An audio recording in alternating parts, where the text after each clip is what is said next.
It's all thanks to our second son being gone. We now have the chance to meet again like this. What I heard from my room were the heartless words of my own husband. In the conversation between my husband and our eldest son's wife, laced with vulgar laughter, I felt a chill pierce through my heart. Even our typically gentle eldest son, who had been watching the screen with me, was trembling silently with anger. When they return, we need to have a proper conversation. Yes, indeed. I wonder what excuses they'll come up with. Amid the gathering of relatives, the self-incriminating evidence they provided could not have been more convenient. By now, everyone present was on my side and my eldest son's side. Along with our angry relatives, we were anxiously awaiting for the two of them to return, soon to be the targets of our collective anger. My name is Serena.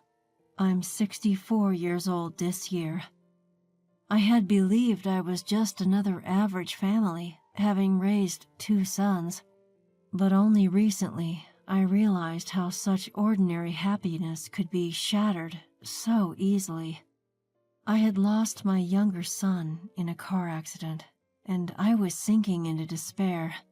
Why did Carlos have to be in such an accident? Enough already, don't you think? How long are you going to keep moaning about the past? Despite our son's sudden death in an accident, my husband harshly dismissed me with cold words. Moreover, even with the upcoming funeral, I felt my heart freeze as I saw my husband without a single tear in his eyes. At the signal of our eldest son coming to pick us up, I heard a single honk from outside. I put our pet cat in the cage and headed for the entrance. But who would have thought that Carlos would have been gone so soon? You too, Lucas? You and your son are so depressing. Isn't it natural? I'd rather ask, how can you be so calm? Father-in-law is just trying to send Carlos off with a smile, isn't he? That's right, that's exactly it. Even in the car, my husband's attitude didn't change. He said those words while laughing loudly, ha ha ha. Even the wife of our eldest son was smiling as she watched my husband. The two of them have this way of making remarks that grate on your nerves, even on a normal day. Usually, I'd just let it slide, knowing their character from years of experience, but not today. The thought of a biological father's heartless words and my son's wife defending such words was unbearable, considering how much our eldest son loved his younger brother. I slapped my husband's knee, who was sitting next to me, and pointed out, "Enough is enough. Despite our family's misfortune, how can you be so cheerfully indifferent?" Ouch. So what, you want me to put on a gloomy face? I'm just asking for some decency. We're not children, so don't be loud at the funeral home. No matter how old you get, you remain a nagging, strict wife. As if he could not let my words go unanswered, my husband retorted with childish insults, appearing agitated. Feeling the tension fill the car, and realizing further discussion would be futile, I sighed, staring out at the window. I understood, as my husband said, that it wasn't necessarily better to cry or grieve. That's why I thought the best we could do was to see our second son off to his peaceful sleep quietly. That was my only wish, but these two wouldn't even allow that, and they were about to create a huge mess. Catching up with relatives at the venue, we exchanged quick greetings, chatting about old times with those who had come from afar, those who had once adored our second son. I couldn't help but tear up. This has been such a heartbreaking time for you. Carlos was such a sweet, good boy. I can't believe he was just on the brink of adulthood. Thank you for your condolences. Every time our second son's name came up, I gave them a firm hug, expressing my gratitude. Meanwhile, my husband showed no sign of remorse for his behavior in the car. Instead, he was loudly chatting about golf and other fun topics with a relative he hadn't seen in a while. How about it? Want to hang out together next time? Ken, isn't today your son's funeral? I didn't say we should go today, did I? That would obviously be inappropriate. Will you stop already? How many times do I have to say it? I reprimanded my husband in a low voice. He was so absorbed in his own world. I felt like I was scolding a child who had no manners. But my husband just brushed it off with a dismissive gesture, not even bothering to hide his annoyance. Does he really understand what today is about? I furrowed my brows at my husband's behavior, wondering how things had come to this. Was he broken by the shock of our second son's death? Well, Margareta does it too. At home, she's always comparing me and my dad. Is that so? My oldest son's words stirred unease in my heart. I wanted to believe there was a reason for my husband's behavior, like stubbornness that comes with age.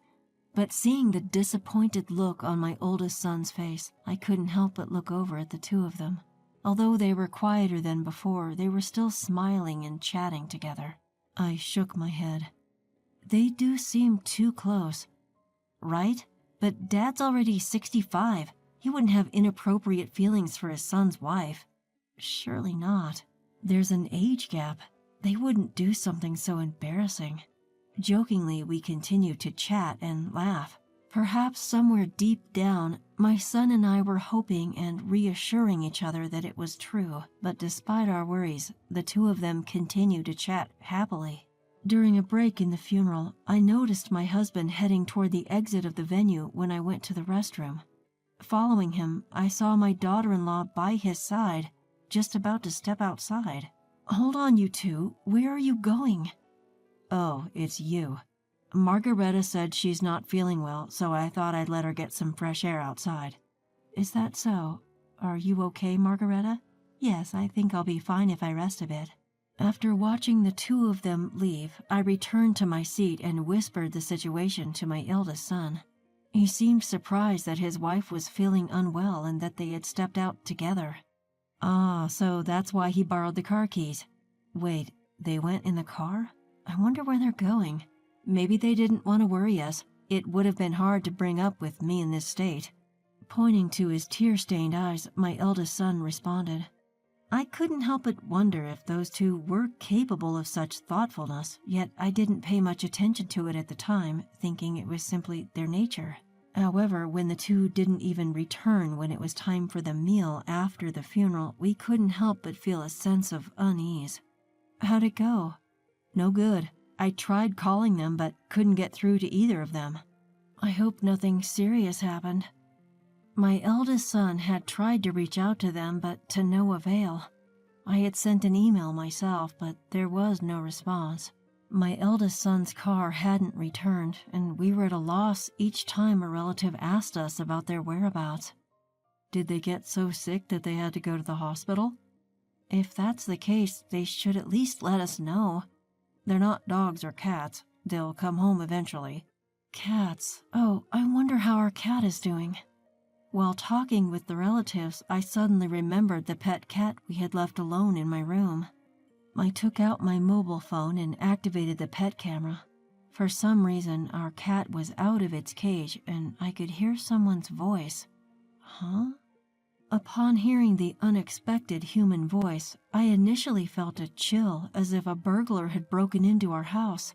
But the voice that was casually picking up our cat was something we had heard quite often.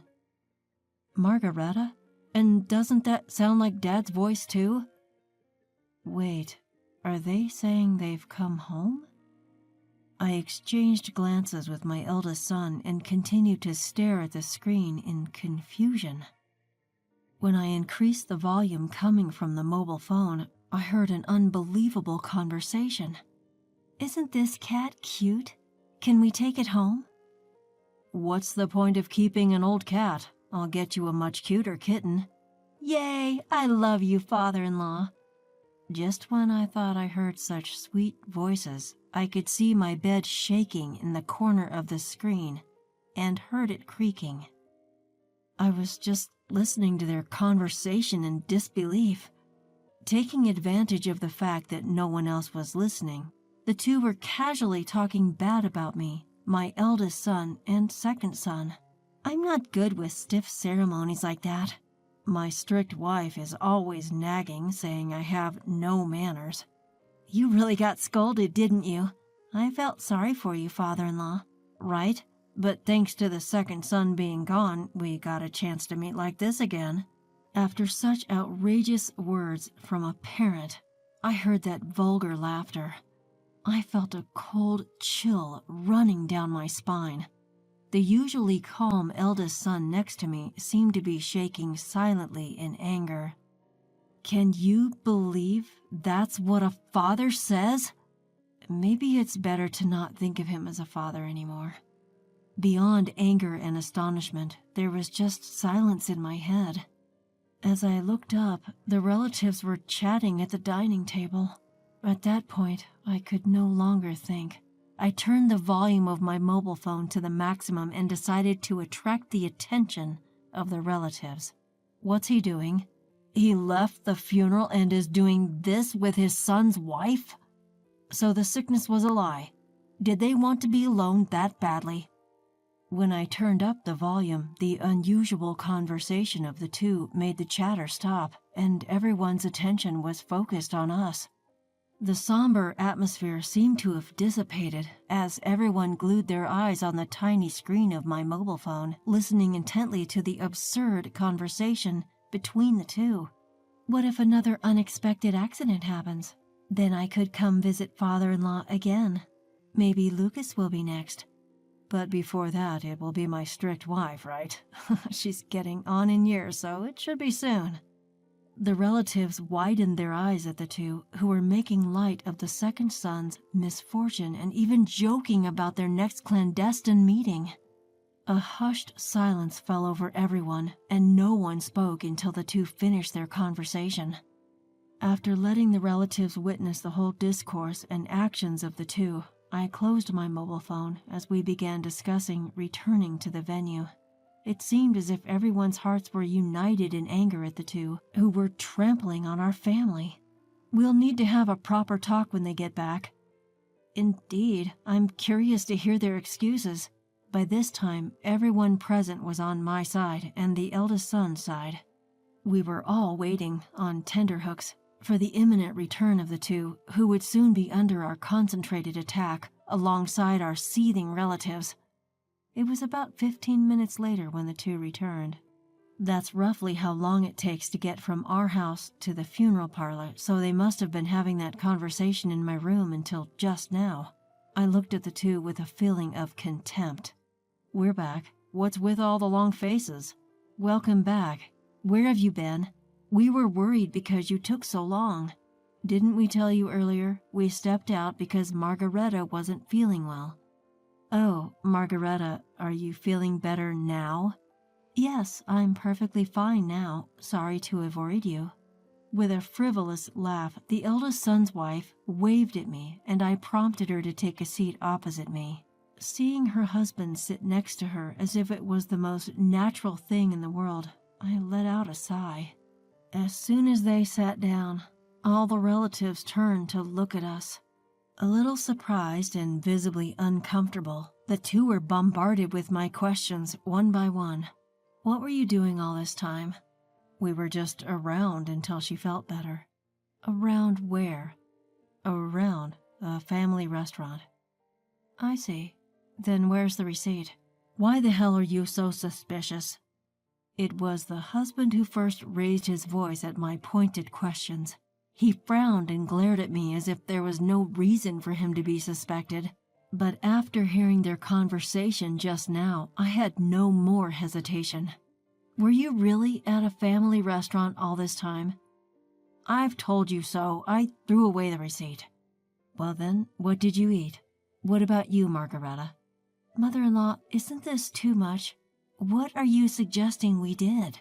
I was left speechless and my face twisted at the words of my eldest son's wife, who covered her mouth and pretended to be on the verge of tears. Who's really the cruel one here? I wanted to shout at her and put a hand on her chest and think about it.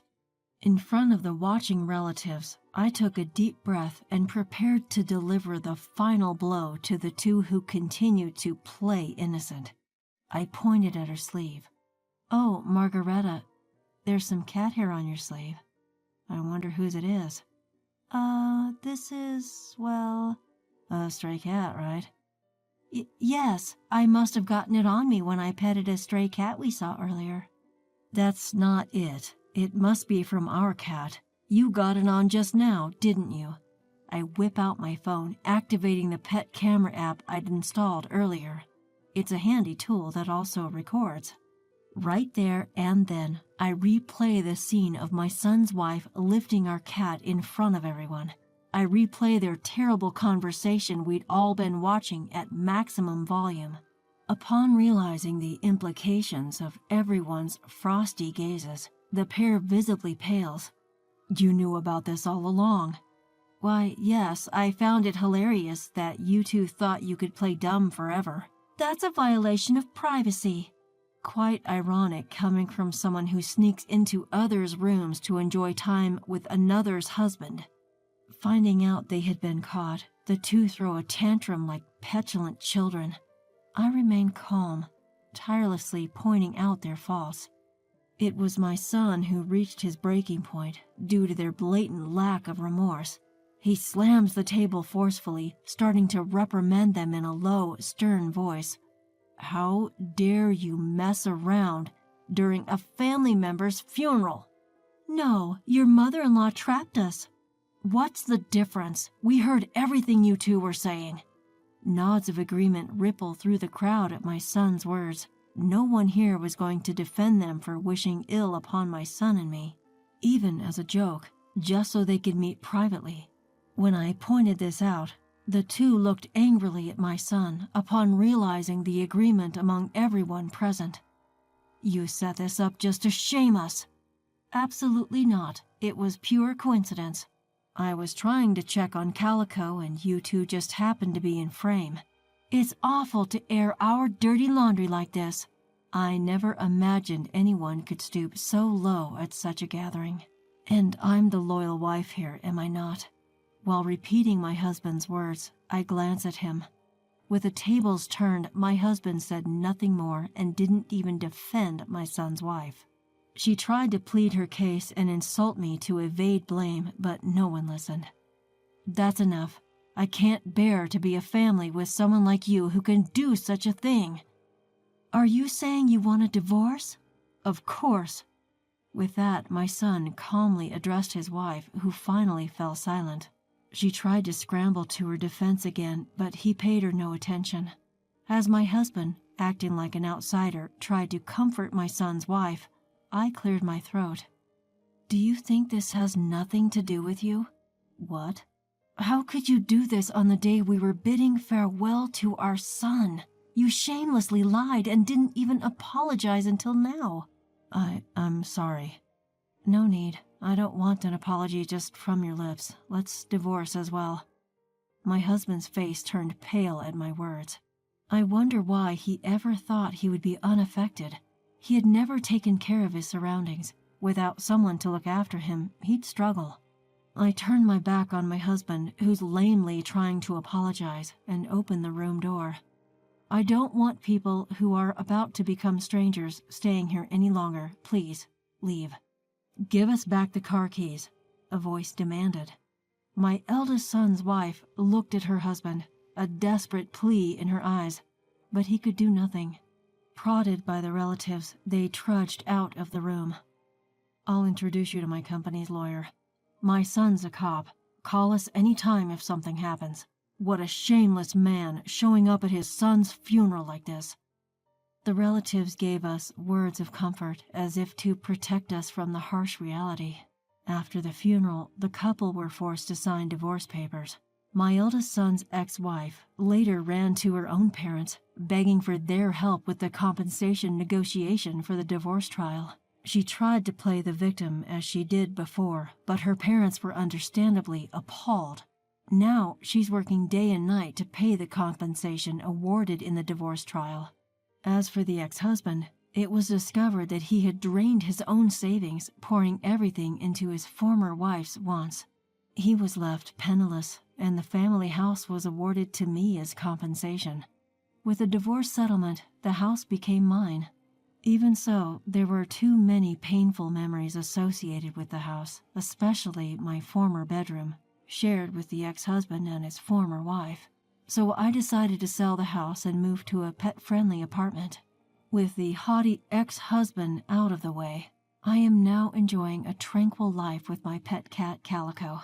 Being alone and free with my cat is far more comfortable than I expected. I didn't realize how stressed I was living with my ex-husband. After the divorce, my eldest son comes to visit me from time to time. He seems to be leading a calmer life and even told me that he's doing better than before. He recently shared some good news about a promotion at work. To celebrate, we decided to go out for a meal, and during that outing, we bumped into the ex-husband. He looked drastically different, more like a timid old man than the defiant person he used to be. There was no fire in his eyes, and it took us a while to recognize him. He approached us, a look of shock on his face. "Hey, there are different people living in our house. What's going on?" he demanded. "Our house? It's not yours anymore, at least," I responded. "Did you sell it? Why would you do that?" In a hoarse voice, the ex-husband raised his voice at me, the arrogance of old returning.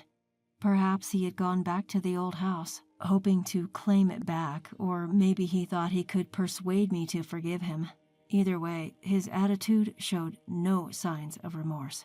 Seeing my son's disgusted look, I stepped in and said, "Why on earth would I want to sleep in the same room where you had been so cozy with your former wife?